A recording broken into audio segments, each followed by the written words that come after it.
Welcome to Nightmare Fuel Stories. Don't forget to like and subscribe if you enjoy the stories. Number the occupied, I've always been drawn to abandoned places. There's something about the silence, the stillness, the way nature slowly reclaims what humans have left behind.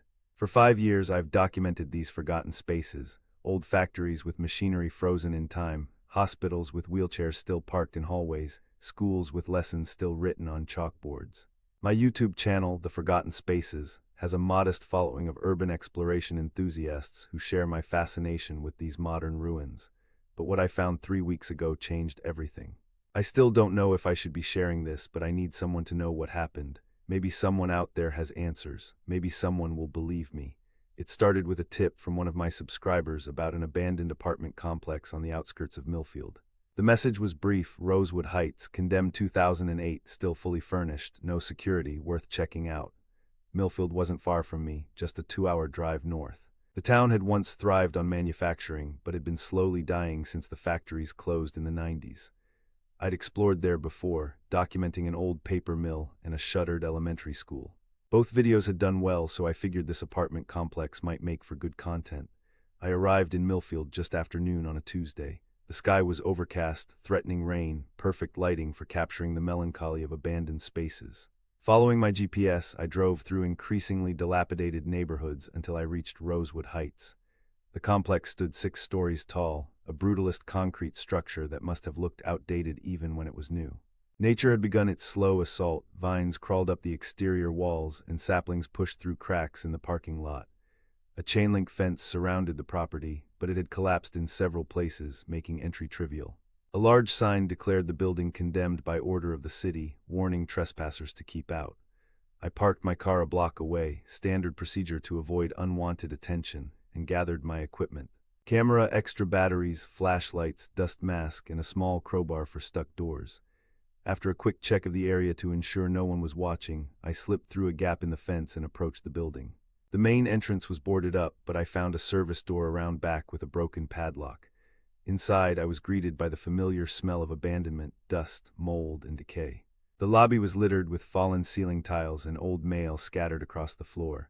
A directory on the wall listed 6 floors with 12 units each, plenty to explore. I decided to start at the top and work my way down, so I headed for the stairwell.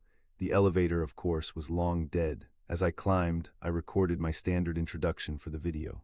Hey explorers, it's Alex from The Forgotten Spaces. Today we're checking out Rosewood Heights, an apartment building abandoned over 15 years ago. Let's see what secrets this place is hiding.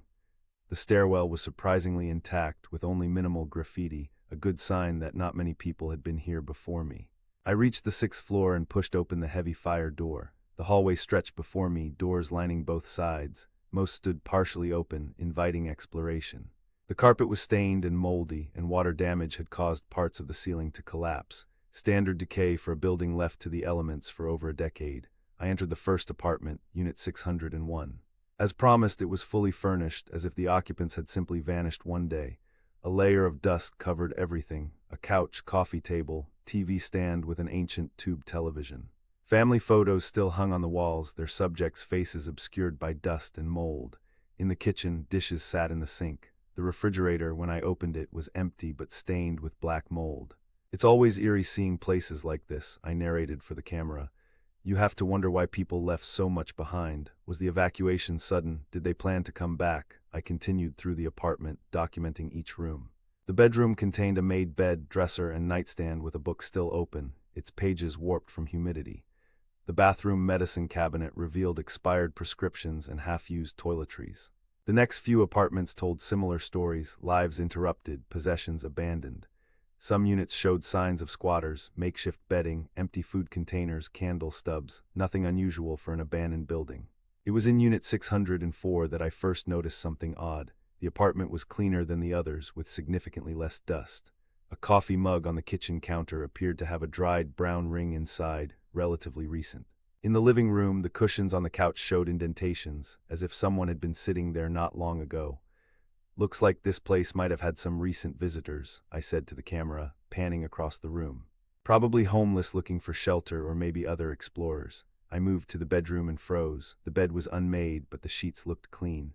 On the nightstand sat a digital alarm clock that was, impossibly, still displaying the time. 347, it should have been disconnected from power years ago. I approached slowly, wondering if it was running on some incredibly resilient batteries. When I got closer, I noticed something that made my skin crawl. The clock wasn't just displaying a time.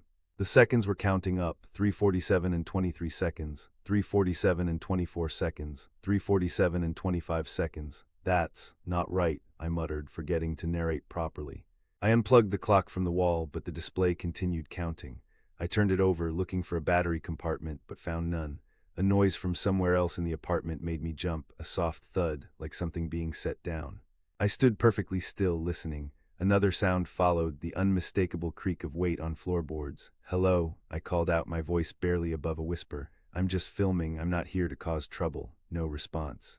The apartment fell silent again. I convinced myself it was just the building settling. Old structures make all kinds of noises. Still, I decided to move on to the next unit. As I turned to leave, I noticed something on the bed that I hadn't seen before, a small depression in the pillow, as if a head had recently rested there. In the hallway, I took a moment to collect myself. The building felt different now, the silence heavier, more attentive. I considered leaving, but decided to check just one more apartment before heading down to the 5th floor. Unit 605's door was closed, unlike the others. When I tried the handle, it turned easily. Inside, the apartment was immaculate, no dust, no decay. The furniture looked used but well maintained. There were no personal items visible, no photos, no mail, nothing to identify who might have lived there. But someone had been there, and recently. On the coffee table sat a steaming mug.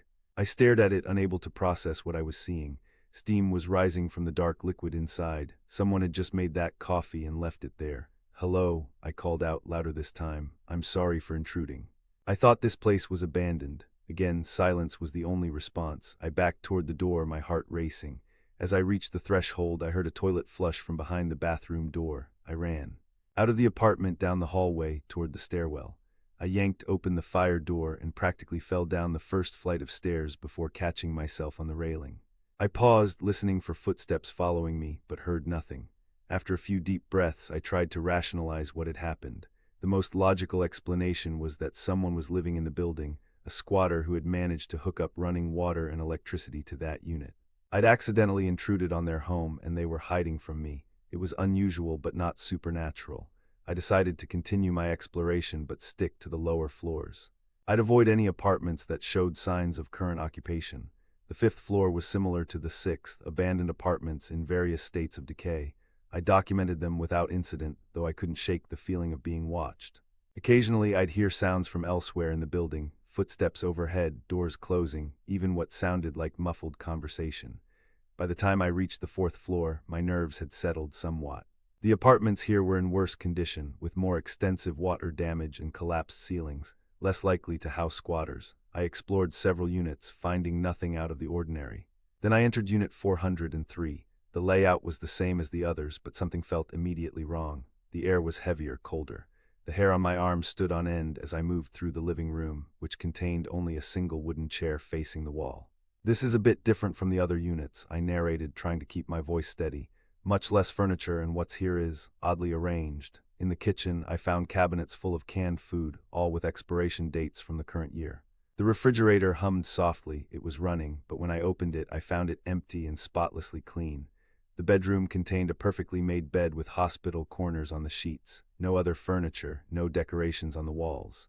Just the bed centered perfectly in the room, but it was the bathroom that truly disturbed me. It was immaculately clean, with fresh towels hanging on the rack. The shower curtain was drawn closed. Something compelled me to approach it, to pull it back. My hand trembled as I reached for the plastic curtain.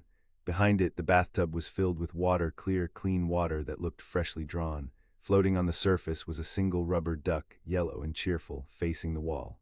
As I watched, unable to move, the duck slowly rotated in the water until it faced me. No current had moved it. Nothing had disturbed the water. It simply turned, its painted smile and black eyes fixing on me. I backed out of the bathroom, then the apartment, my camera still recording. In the hallway, I heard a splash from Unit 403, followed by what sounded like wet footsteps. I ran again down to the 3rd floor, no longer concerned with creating steady footage. When I reached the 3rd floor landing, I leaned against the wall, trying to calm my breathing. The rational part of my brain scrambled for explanations. Maybe there was a draft in the bathroom that moved the duck. Maybe the footsteps were just water dripping from a leaky pipe, but I knew better. There was something wrong with this building, something beyond squatters or vandals. I considered leaving immediately, but was now equally afraid of encountering whatever was in Unit 403 in the stairwell. Instead, I decided to find another way down, perhaps a different staircase or fire escape. The third floor seemed quieter than the others, the silence almost oppressive. Most of the apartment doors were closed, but Unit 307's door stood wide open. From where I stood, I could see that it was empty, completely empty, with no furniture or fixtures at all. Just bare concrete floors and walls stripped to the studs. It looked like a safe passage to cross the building and find another exit, so I entered. My footsteps echoed in the barren space as I moved through what would have been the living room. No dust, no debris, nothing but empty space. As I approached the far side of the room, I noticed something scratched into the concrete floor, a large circle, about 6 feet in diameter, with unfamiliar symbols carved around its circumference. In the center of the circle was a dark stain. I knelt to examine it, careful not to touch the circle or the stain. The symbols appeared to be some kind of script, but nothing I recognized. The stain was old, the concrete permanently discolored. "This is unusual," I whispered to the camera. "Some kind of ritualistic marking, probably teenagers messing around with occult stuff." As I spoke, I noticed my breath fogging in front of me. The temperature in the apartment had dropped dramatically. I could now see my breath clearly with each exhalation. Then I heard it, a soft whisper from behind me, so quiet I almost missed it. "You shouldn't be here." I whirled around, but the room was empty. The door I'd entered through was now closed. "Hello," my voice cracked. "Is someone there?" No response, but the temperature continued to drop. I could feel the cold seeping through my jacket, numbing my fingers. I moved toward the door, but as I approached, I heard whispers again, multiple voices now, coming from all around me, speaking words I couldn't understand. The voices grew louder, more insistent, though still unintelligible. When I reached the door and grabbed the handle, it was ice cold and wouldn't turn. I pulled harder, then pushed, but it was locked or jammed. The whispers suddenly stopped. In the silence that followed, I heard a single set of footsteps, slow, deliberate, approaching the door from the hallway outside. I backed away, looking frantically for another exit. There was a hallway leading to what would have been the bedroom and bathroom. I ran down it, finding the bedroom as empty as the living room, but with a window that could provide escape. I rushed to it and looked out. I was 3 stories up, but there was a narrow ledge that ran along the building's facade. If I was careful, I might be able to make my way to a fire escape I'd seen on the building's east side. Behind me, I heard the apartment door open, followed by those same measured footsteps. I tried to open the window, but like the door, it wouldn't budge. As I struggled with it, I caught a reflection in the glass, a figure standing in the doorway behind me. I couldn't make out details, just a dark silhouette, unnaturally tall and thin. It stood perfectly still, watching me. I turned slowly, raising my camera like a shield. Through the viewfinder, I saw nothing. The doorway was empty. But when I lowered the camera and looked with my naked eyes, the figure was there again, now closer, though I hadn't heard it move. "What do you want?" I asked, my voice barely audible. The figure tilted its head, an unsettlingly inhuman movement. Then it spoke, its voice a dry whisper that seemed to come from everywhere at once. "You're in the wrong place. I'm leaving," I said, pressing my back against the window.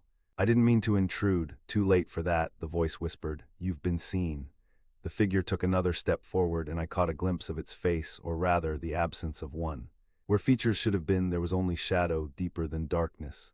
In desperation, I swung my crowbar at the window behind me. The glass cracked but didn't break. I hit it again, harder, and this time it shattered. Cold air rushed in as I cleared the frame of broken glass with my sleeve-protected arm.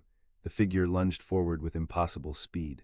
I felt cold fingers brush my shoulder as I scrambled out onto the narrow ledge, my back pressed against the building's exterior wall. I edged along the ledge, not daring to look down, focusing only on the fire escape about 30 feet away. Behind me, the thing that had no face watched from the broken window but didn't follow. When I reached the fire escape, I pulled myself onto it, the metal grating creaking under my weight. I descended as quickly as I dared, expecting at any moment to feel cold hands grabbing at me from above, but nothing pursued me. I reached the bottom of the fire escape, which ended at the 2nd floor. The ladder to the ground was missing, so I had to drop the last 12 feet or so, landing painfully but without serious injury. I limped away from the building as fast as I could, not looking back until I reached the fence.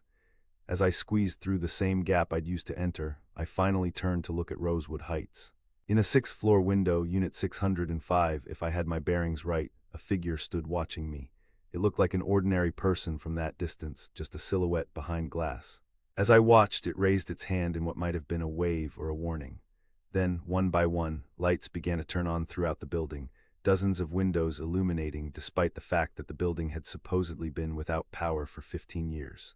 I ran to my car, fumbling with the keys, constantly glancing back at the now glowing building. As I finally got the engine started and pulled away, I looked in my rearview mirror. People or things that looked like people were emerging from Rosewood Heights. They moved with strange, synchronized precision, filing out of the main entrance that had been boarded up when I arrived. In the fading light, their features were indistinct, but something about their movements was profoundly wrong. I drove straight home without stopping, checking my mirror every few seconds to make sure I wasn't being followed. When I finally reached my apartment, I locked every door and window, then sat in the dark, trying to process what I'd experienced. The footage. I still had the footage. With shaking hands, I connected my camera to my laptop and downloaded the files. The first segments were normal, my introduction, the exploration of the initial apartments. But when I reached the footage from Unit 604, with the digital clock, the video became distorted, the audio replaced by static. The footage from Unit 605, with the steaming coffee mug, was completely corrupted, just visual noise and garbled sound. Same with Unit 403 and the rubber duck. The empty apartment with the circle, Unit 307, showed only an ordinary, dusty, abandoned room. No circle, no symbols, no stain. And no evidence of the faceless figure I'd encountered. The only clear footage after that point was my escape through the window and down the fire escape, though the audio was still mostly static. I watched it all twice, trying to find some evidence of what I'd seen, some proof that I hadn't imagined everything. But the footage had been altered somehow, or perhaps the camera simply couldn't capture what was really there.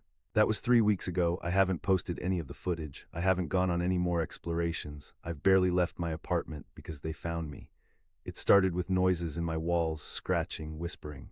Then objects began to move when I wasn't looking. I'd leave a book on the coffee table and find it on the kitchen counter. I'd hang my jacket in the closet and find it laid out on my bed.